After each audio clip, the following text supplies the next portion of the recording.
तो देखो root two को कैसे इरेशनल प्रूफ करेंगे, पहले हम मान लेंगे कि इरेशनल है। रूट टू को इरेशनल प्रूफ करने के लिए हम अज्यूम कर लेंगे, let us assume root two be rational. हमने मान लिया कि ये रैशनली नंबर है। फिर बाद में जब हम इसे सॉल्व करेंगे तो एंड में जाकर ऐसी सिचुएशन आ जाएगी जब हमें खुद पता चल जाएगा कि ये तो रैशनल हो ही नहीं सकता, कॉन्ट्राडिक्शन आ जाएगा। उसके लिए रूट टू को हमने पहले ही रैशनल मान लिया, तो क्या मैं इसको पी ओपन क्यू के रूप में लिख सकता हूं? मैंने मान लिया ना ये रैशनल है, ये तो रैशनल है, तो मैं कह दूंगा अगर रैशनल है तो इस फॉर्म में भी लिखा जा सकता है।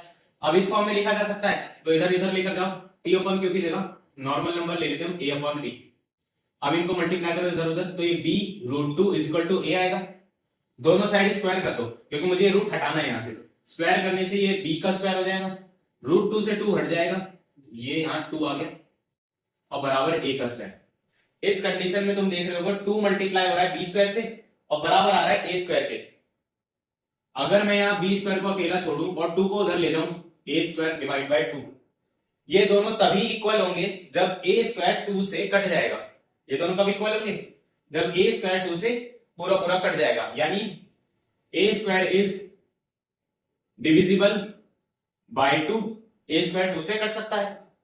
दूसरा, अब मैं कहूंगा अगर a स्क्वायर 2 से कट पा रहा है तो a भी 2 से डिवाइड हो जाएगा और डिवाइड होने के बाद कोई नंबर बचेगा जिसको हम बोल सकते हैं c, a equal to 2c आएगा। अब यहां स्क्वायर करो, a स्क्वायर इक्वल टू 4 का c स्क्वायर, 2 का स्क्वायर करा 4, c का स्क्वायर करा c स्क्वायर। इस वैल्यू को यहां पुट कर दो, b स्क्वायर बराबर a स्क्वायर की जगह लिखूंगा मैं 4c स्क्वायर डिवाइड में 2 तो पहले से था ही, 2 से ये 4 कट जाएगा, b स्क्वायर बराबर कितना आ जाएगा 2c स्क्वायर। तो पहले मैंने देखा जो यहां पर ये 2 था a स्क्वायर को डिवाइड कर रहा था, अब तुम देखोगे इस 2 को इधर ले आओ, यही 2 इस b स्क्वायर को भी डिवाइड कर रहा है, a को भी डिवाइड कर रहा था, b को भी डिवाइड कर रहा है। तो मैं यहां पर दूसरी लाइन लिखूंगा, b square is divisible by 2, तो b भी कट जाएगा, b इज डिविजिबल बाय 2। और याद रखना जो हमारे रैशनल नंबर होते हैं उनकी प्रॉपर्टी होती है, जब हम a अपॉन b को इस फॉर्म में लिखते हैं तो a और b कभी भी सेम नंबर से नहीं कटने चाहिए। जैसे मैंने लिखा 14 अपॉन में 16, क्या ये किसी सेम नंबर से कट सकते हैं?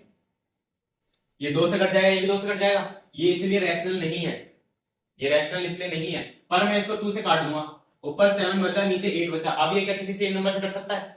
अब ये रैशनल बन गया।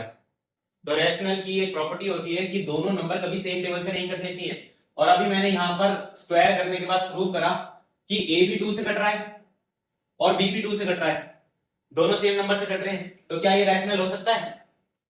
तो हम लिखेंगे therefore root 2 is not rational या इररेशनल।